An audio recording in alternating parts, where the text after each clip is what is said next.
Hello friends, welcome to our channel sibling screen picks. ఈ వీడియోలో మన టాపిక్ వచ్చి మార్వెల్ సినిమాటిక్ యూనివర్స్ లో ది మల్టీవర్స్ సాగాలో వచ్చిన మూవీస్ అండ్ సిరీస్ యొక్క బేసిక్ ప్లాట్ లైన్ చెప్పబోతున్నాను. నెక్స్ట్ సిరీస్ వచ్చి మూన్ నైట్. దీని ప్లాట్ సింపుల్ గా చెప్పాలంటే Moon Knight hero origin story గురించి ఉంటుంది. నేను జస్ట్ పైన చెప్తున్నా, but the plot and story more complex. హీరోకి మల్టీ పర్సనాలిటీ డిజార్డర్ ఉంటుంది and acting wise Oscar Isaac చింపేశాడు.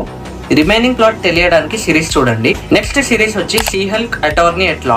ఈ సిరీస్ కి చాలా మంది మార్వెల్ ఫ్యాన్స్ నుంచి బ్యాక్లాష్ వచ్చింది.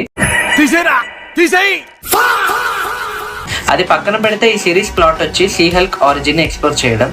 అండ్ ఈ సిరీస్లో కొన్ని క్యామియోస్ కూడా ఉన్నాయి. బట్ ఫ్యూచర్లో సిగ్నిఫికెన్స్ ఉన్న క్యారెక్టర్స్ గురించి చెప్పాలంటే కొన్ని క్యామియోస్ ఉన్నాయి, like Daredevil and Skaar. Skaar వచ్చి హల్క్ సన్. సడన్గా హల్క్ సన్ ఏంటి అన్న కన్ఫ్యూజన్ రావచ్చు. ఇది ఎప్పుడు పెట్టారు? But I guess they will explore that back story in future projects.